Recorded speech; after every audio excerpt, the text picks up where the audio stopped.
Hello humans, Master Dinnerflax here, bringing you low quality content you deserve, and today I'll be going over those Phantom Nights I was talking about yesterday.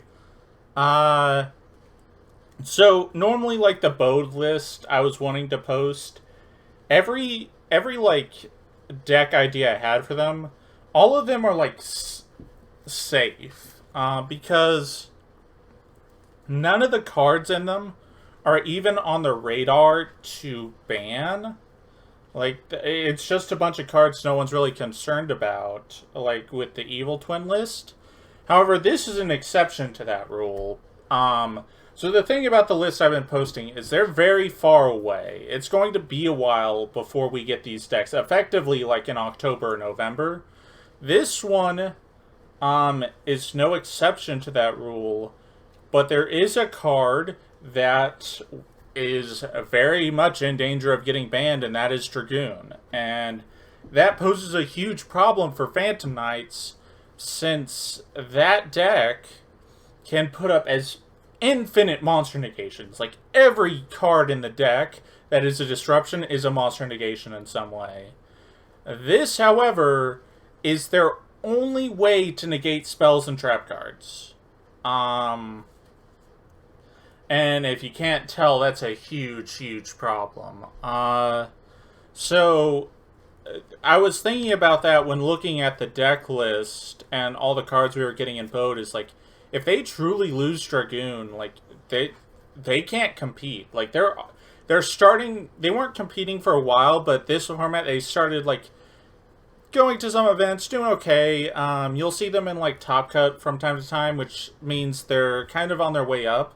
But if they lose Dragoon, that's like, it's like one of their only tools that they can use to compete. Not even for it being Dragoon, but for it being a way to negate spells and traps where the deck has absolutely no way of doing so otherwise. So this was like my first challenge, effectively, because this deck absolutely needs to find a way to have spell and trap negation regardless of Dragoon existing or not, and that's where I came up with the Synchro idea of Borrel Savage Dragon. Very simple card, very easy to make in the deck, as I've been showing off. And in addition, if Dragoon doesn't get banned by the time we get this deck, instead of just going back to Dragoon, you can just play both. Because all the combos I've been showing off, you, in many of those scenarios, can also just make a Link 2 instead of, like, specific interactions, like with the pop with Bardiche on your opponent's turn. You can instead just make a Link 2, which would be Verte Anaconda, which would be Dragoon. So you could have Savage Dragoon, and then, what's it called? The Utopia guy. So that's like 2 Omni negates, and then number 38, and then you just have so much follow-up because your graveyard is completely full. So like it's got that going for it. And yeah, that's basically it. That's the one thing I wanted to stress with this deck is this is very much not an absolute list, because the entire theory of this deck changes based on a card in the game that has a very high chance of being banned at any point. But with that all being said, let's go ahead and get into the deck list. We got Torn Scales, 3 of them. One of the best starters in the deck. In an Extender is full combo. 2 Ancient Cloak, 2 Silent Boots. I used to like play 3 of these a lot, but you really don't need them, and you also don't really want that many of them, because if it isn't Torn Scale, none of these others are very good unless you have Silent Boots and an Extender. It's a little awkward, like that. You need a lot. You like, in order to like play when drawing one of these, you need a lot of extenders, whereas like the rest, like Torn Scales is like a play, but these aren't plays alone, so you need a lot of the rest of your hand to keep going. which is why you really just shouldn't play 3 of any of the remaining. So like 2 cloak, 2 boots, 1 gloves, which you absolutely need. And this one's kind of extra, but I do like it because it comes up a lot. It actually just comes up an insane amount of time, especially in the hands that are not just the guaranteed starters. So this is like really important because any hand that doesn't have Torn Scale or Tour Guide, you're probably going to end up using this. So keep that in mind. And then I guess one of the extenders is Kagamushinai, the best extender, because this one allows you to chain block Tour Guide, which is insane. And then we got 3 Tour Guide, the best starter in the deck. What's really cool about Tour Guide in this deck is, unlike Burning Abyss, where if it doesn't resolve, you are screwed, if this doesn't resolve, you still just, like, this extender is still like a play. So that's really, really good. So it, like, doesn't even need to resolve all the time, but when it does resolve with an extender, that is a massive... You are doing very well. That's, like, basically it for that. So 3 Tour Guide. And it's also, weirdly enough, Tour Guide and Torn Scales, they're the exact same starters. It's just they get sequenced in, like, opposite directions. Because what Torn Scale does is you start by playing your Phantom Knights to go into Cherubini to get your Burning Abyss engine. But with Tour Guide, you get into your Burning Abyss engine to get to your Phantom Knight engine. So it's really funny that these are, like, the same starters, just in opposite directions that lead to the same goal. So that's, like, really cool. That's, like, a really cool aspect about this deck, is even though you have, like, both of these starters do the same thing, they don't do it the same way, even though they do the same thing. It's really cool. Anyways, next, we got 1 Graph, 1 Seer. A lot of people are like, oh, play a Farfa, oh, play a Libic. Those cards are fucking terrible.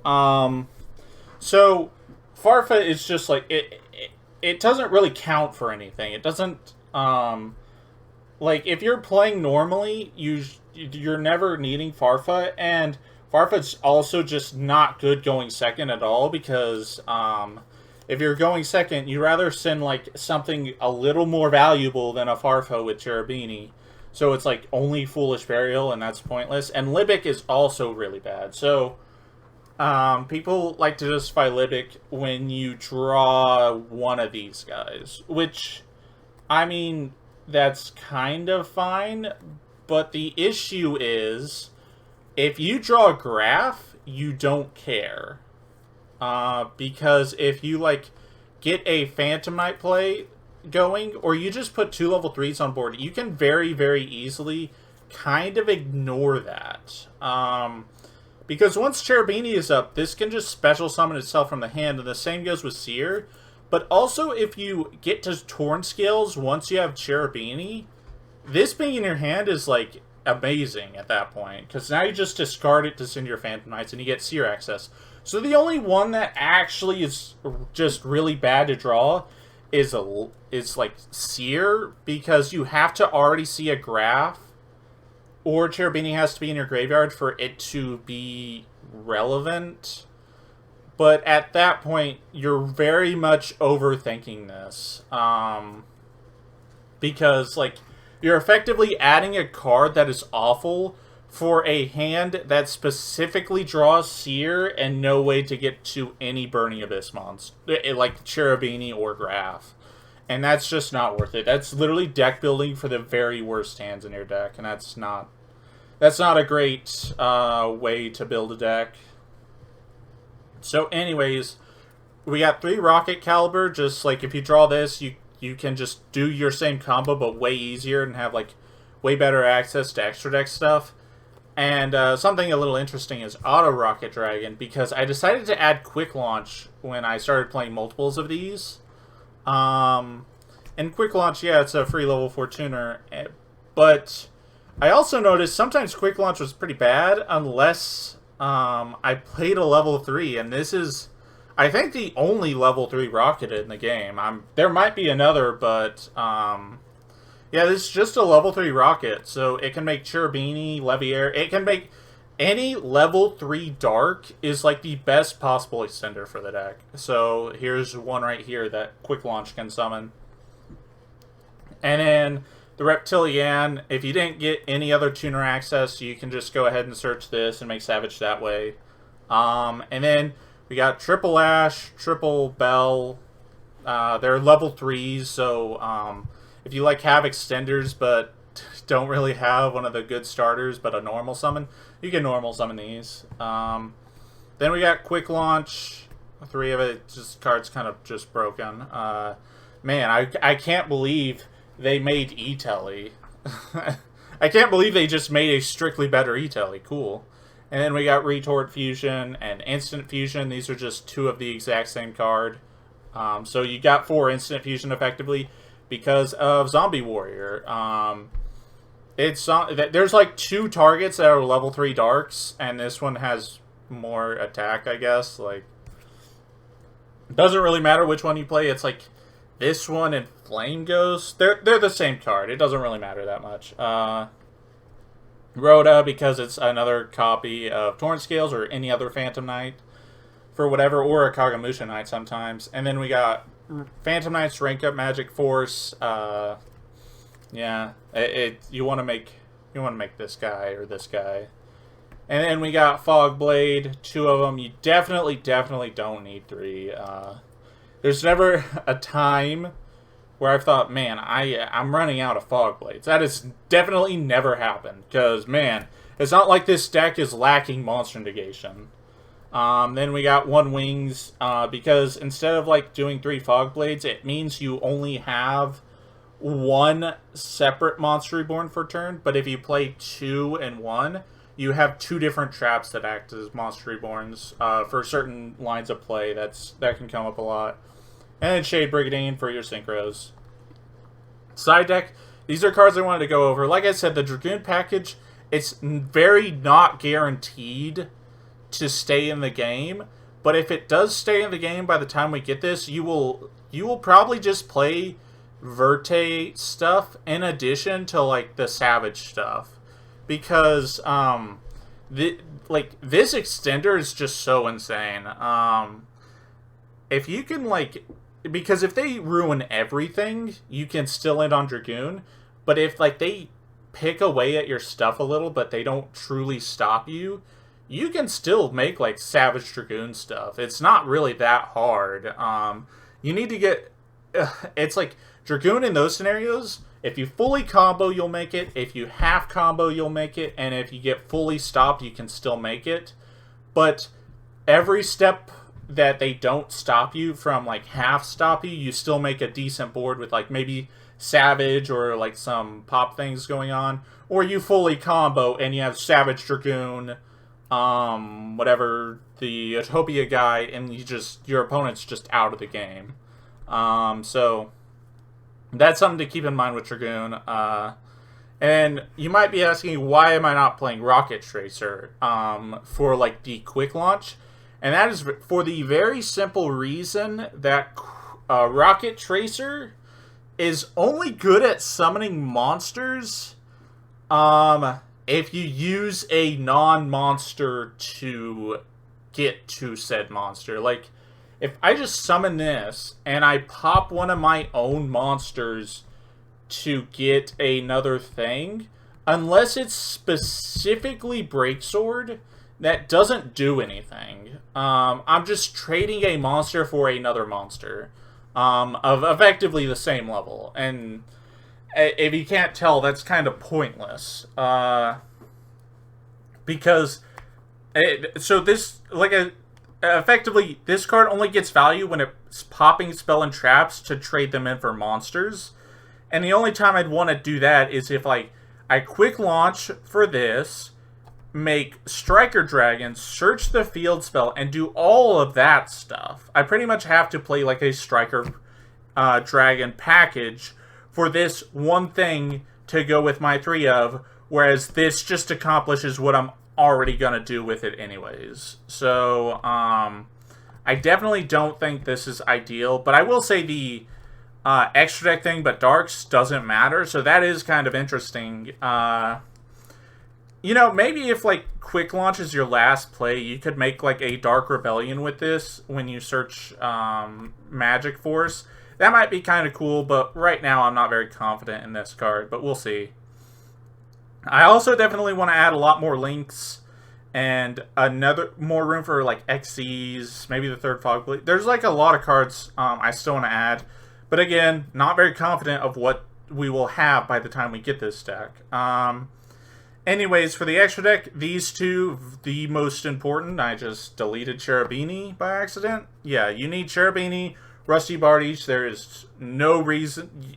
They literally make this deck work. You have to play both of them. And then these are like the flex links. You can do IP, Unicorn, stuff like that. Borrel Savage.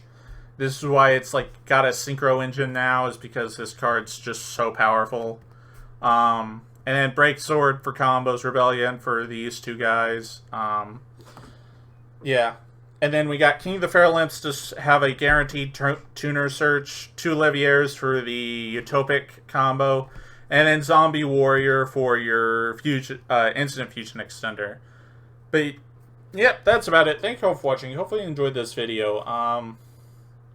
Hopefully I've given you an idea of why I'm building the deck like this right now, because it's not really safe to, like I was saying at the start of the video, whenever we